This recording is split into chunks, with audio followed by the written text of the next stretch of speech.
Hello दोस्तों, तो कैसे हैं आप लोग। आज मैं एक्सप्लेन करने वाला हूँ 2022 में आई शेरदिल मूवी को। इसको IMDb की तरफ से 9 आउट ऑफ 10 की रेटिंग दी गई है और गूगल यूजर ने भी काफ़ी अच्छी तरीके से इसको पसंद किया है। और हाँ, अगर आप हमारे चैनल पर नए हो तो प्लीज़ चैनल को सब्सक्राइब कर दीजिए और बेल आइकन का बटन दबा दीजिए। और जिसने सब्सक्राइब कर रखा है उसके लिए बहुत बहुत शुक्रिया। चलो वीडियो को स्टार्ट करते हैं। मूवी की स्टार्टिंग में हमें एक सरपंच को दिखाया जाता है जिसका नाम गंगाराम होता है और वह कई सारी समस्याएं लेकर सरकारी ऑफिस में आता है। गंगाराम के सामने बैठे हुए आदमी से वह बोलता है कि सरकार की तरफ से गरीबों के लिए कोई स्कीम निकली है क्या। सामने बैठा हुआ आदमी बोलता है कि अभी ऐसी कोई स्कीम नहीं निकली है। और तभी गंगाराम अपने गांव की समस्याओं को उसके सामने रखता है। वह बोलता है कि हर साल जंगली जानवर हाथी, नीलगाय, शेर, बाघ इत्यादि ये सब गरीबों की फसल को बर्बाद कर देते हैं। और गंगाराम उस आदमी से उनका उपाय और उपचार मांग रहा होता है। और तभी उसके सामने बैठा हुआ आदमी घुमा फिरा कर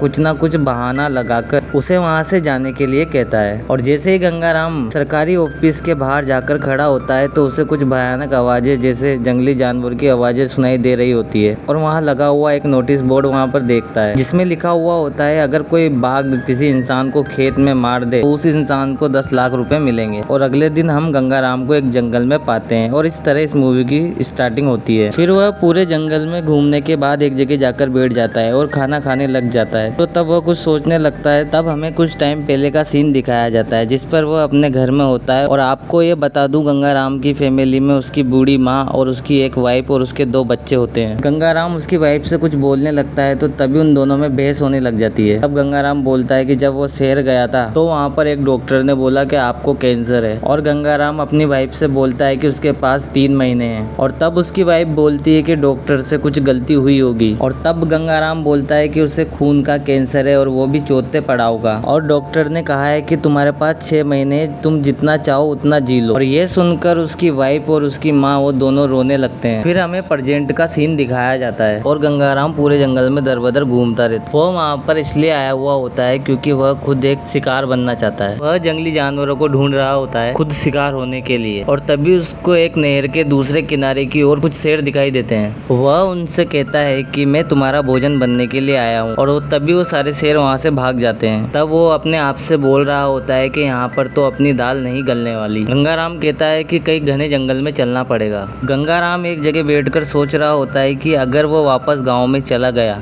तो गांव वालों को क्या मुंह दिखाएगा। और तभी हमें कुछ टाइम पहले का सीन दिखाया जाता है। और तब वहाँ पर एक बुजुर्ग इंसान गंगाराम से पूछ रहा होता है कि क्या न्यूज़ लाए हो तुम शहर से। तो वह बोलता है कि सरकारी दफ्तर को तो छोड़ो, मैं तुम्हारे लिए एक उपाय लाया हूँ, अगर तुम लोग राजी हो तो। गंगाराम बोलता है कि हम में से किसी को शेर का शिकार होना पड़ेगा, तब जाकर सरकार हमें 10 लाख रुपए का मुआवजा देगी। और तभी वहाँ पर बैठे हुए आदमियों में से एक आदमी बोलता है कि वह सब तो ठीक है, लेकिन शेर खुद हमारे घर पर आएगा हमारा शिकार करने के लिए। और तभी गंगाराम बोलता है कि हम में से कोई जंगल जाएगा और शेर का शिकार हो जाएगा। पब्लिक सोचने लगती है कि हम में से कौन जाएगा जंगल में। तब गंगाराम बोलता है कि मैं जाऊंगा, क्योंकि उसको पता होता है कि गंगाराम 3 महीने में मरने वाला है। इसलिए वह फैसला लेता है कि। और इधर गंगाराम का लड़का ये सारी बातें जाकर उसकी पत्नी को बता देता है। अगले सीन में गांव के कुछ लोग गंगाराम को समझा रहे होते हैं और गंगाराम बोलता है ऐसा कुछ नहीं है, सब ठीक हो जाएगा। और तभी वहाँ पर उसकी वाइफ आ जाती है। और अगले सीन में हमें दिखाया जाता है कि गंगाराम की वाइफ गंगाराम से बहुत ज्यादा गुस्सा होती है और वह उसे जंगल में जाने के लिए मना कर रही होती है।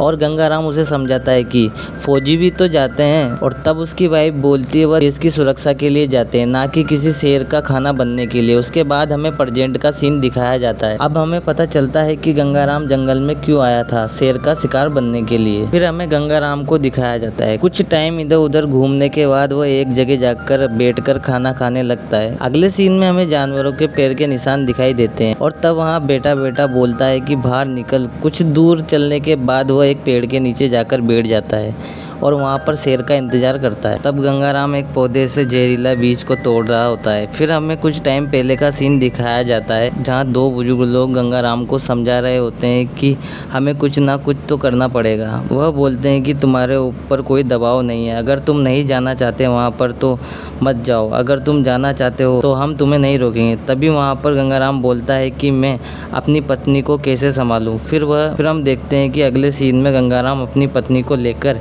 एक नहर के पास आ जाता है। गंगाराम उसे वहाँ पर अपनी जवानी के पल याद दिला रहा होता है और जवानी की लव स्टोरी के बारे में बता रहा होता है। फिर उससे बोलता है कि गाँव के कुछ जवान लड़कों ने पैसों के चलते जंगली जामुन का बीज खा लिया और उनकी मृत्यु हो गई। और इतना सब कुछ बताने के बाद वह अपनी वाइफ से जिद कर रहा होता है कि वह उसे जंगल में जाने दे और गंगाराम उसे इमोशनली ब्लैकमेल भी कर रहा होता है, लेकिन तब भी उसकी वाइफ नहीं मानती है। अगले सीन में हम देखते हैं कि वह दो बुजुर्ग लोग गंगाराम से बोल रहे होते हैं कि तुम्हारे मरने के बाद तुम्हारी अंतिम संस्कार तुम्हारा लड़का ही करेगा ना। तब गंगाराम बोलता है कि हमारे शरीर के कुछ टुकड़े वहाँ से लेकर आना और अपने खेतों में डाल देना और फिर पुलिस वालों को बुला लेना, उनको बता देना। तभी एक बुजुर्ग बोलता है इतना बड़ा जंगल हम तुम्हें कैसे ढूंढ पाएंगे। तब गंगाराम कहता है कि उसका भी जुगाड़ है। वह कहता है कि जब उसे बाघ दिखाई देगा तो वह आसमानी पटाखा आसमान में छोड़ देगा, जिससे तुम लोगों को पता चल जाएगा। और कुछ दिनों के बाद जंगल में कुछ लोग गंगाराम को ढूंढने के लिए निकल जाते हैं। और अगले सीन में हमें दिखाया जाता है कि शहर से एक ऑफिसर आता है जो कि उसकी वाइफ को बताता है कि गंगाराम को कैंसर नहीं है। वह जितने दिन भी शहर में रहा बस वो ऑफिस के चक्कर ही काट रहा था, तो उसे डॉक्टर के पास जाने का टाइम ही नहीं मिला।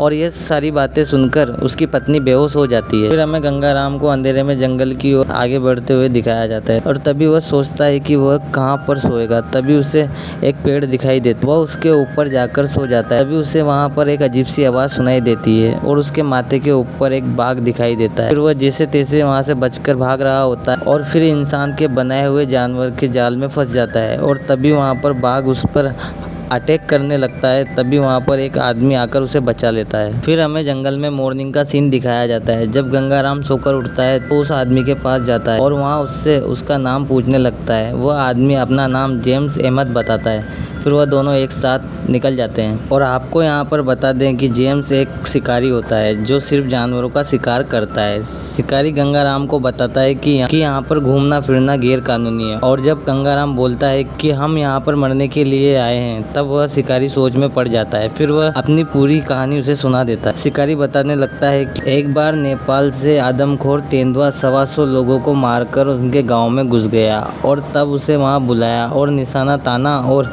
तेंदुआ घायल। और कुछ दूर चलते चलते वह आपस में अपने दोनों के बारे में बातें और दुनिया के बारे में बातें कर रहे होते हैं। अगले सीन में हम देखते हैं कि गंगाराम की वह दो बुजुर्ग लोग थाने में रिपोर्ट लिखाने जाते हैं गंगाराम के जंगल में गुमशुदा होने की। वह पुलिस वाला कहता है कि ये सब इलीगल है, तुम्हें पता है इसकी सजा भी हो सकती है। तब गंगाराम की पत्नी बोलती है साहब हम गरीब लोग हैं, पेट भरने के लिए इधर उधर जाना पड़ता है। और तब वह पुलिस वाला उनकी रिपोर्ट लिख लेता है। अगले सीन में हमें जंगल में गंगाराम और जेम्स को दिखाया जाता है जो कि खाना खा रहे होते हैं। तभी जेम्स उसे मांस खाने को बोलता है और गंगाराम मना कर देता है कि मैं मांस नहीं खाता। फिर भी जेम्स उसे जबरदस्ती मांस खिला देता है। अगले सीन में हम देखते हैं कि गंगाराम को सारे गाँव वाले और उसकी पत्नी जंगल में जाने के लिए फूल माला पहना रही होती है और तिलक निकाल रही होती है। और तभी वह सारे गाँव वालों के सामने हाथ जोड़कर जंगल में निकल जाता है। अगले सीन में हमें जेम्स और गंगाराम को दिखाया जाता है। जेम्स बोलता है कि एक पार्टी से डील हो चुकी है और शायद हो सके हम दोनों का काम भी हो जाए।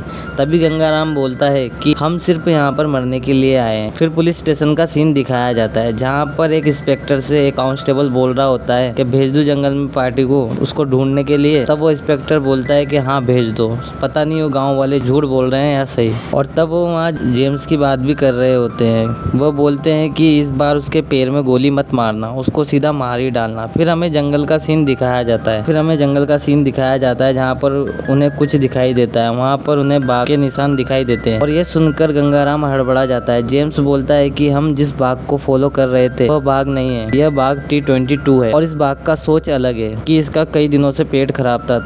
तब जेम्स बोलता है T-22 यहीं कहीं है। तब उन्हें पता चलता है कि T-22 शिकार कर निकल गया है। फिर वह दोनों एक खंडर में जाकर रात गुजारते जहाँ पर दोनों नाइट में साथ में खाना भी खाते हैं। सुबह हम देखते हैं कि गंगाराम अकेला सो रहा होता है। वह नदी के पास किनारे पर एक बंदर और उसके बच्चे को देखता है। तब उसे उसकी माँ की याद आ जाती है। तब वापस अपने खंडर के पास आता है तो जेम्स उसे दिखाई देता है। तब वह वहाँ से आगे बढ़ते हैं तो थोड़ी दूर जाने के बाद पता चलता है कि T-22 के आसपास ही है। थोड़ी दूर जाने के बाद उन्हें T-22 दिखाई देता है। फिर वहाँ पर गंगाराम बोलता है कि मैं उसके पास जा रहा हूँ और मेरे उसके पास जाने के बाद यह हवाई पटाखा हवा में छोड़ देना ताकि मेरे गांव वालों के लोगों को पता चल जाए। गंगाराम G22 से बहुत मिन्नतें करता है कि वह उसे खा जाए, लेकिन वह का पेट भरा होने के कारण वह उसे बार बार इग्नोर कर रहा होता है। लेकिन गंगाराम की सारी हरकतें उसके सामने फेल हो रही होती है। आखिरकार एंड में जब वो जाने लगता है तो वहाँ पर 2-4 पुलिस वाले आ जाते हैं। जेम्स और गंगाराम दोनों भागने लगते हैं, तभी जेम्स को गोली मार देते हैं और गंगाराम को पकड़कर ले जाते हैं। फिर हमें अदालत का सीन दिखाया जाता है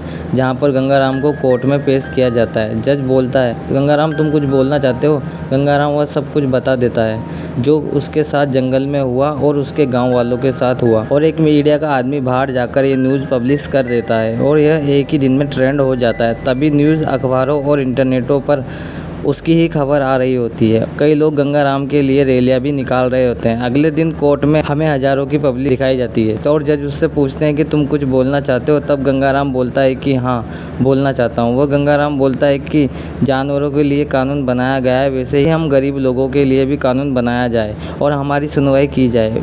जो जानवर हमारे खेतों को नुकसान पहुंचा रहे हैं उनका मुआवजा दिया जाए, और बहुत सारी बातें वो बोलता है। और तब जज साहब गंगाराम के पक्ष में फैसला सुनाते हैं और वहाँ पर बैठे हुए सभी आदमी तालियां बजाने लगते हैं। और तब वह अदालत के बाहर जाता है तो पूरी मीडिया उस इंटरव्यू लेने आ जाती है और उसके ऊपर एक बुक भी लिखी जाती है और वो सारे प्रोडक्ट टीवी एड भी कर रहा होता है। इस तरह मूवी खत्म हो जाती है।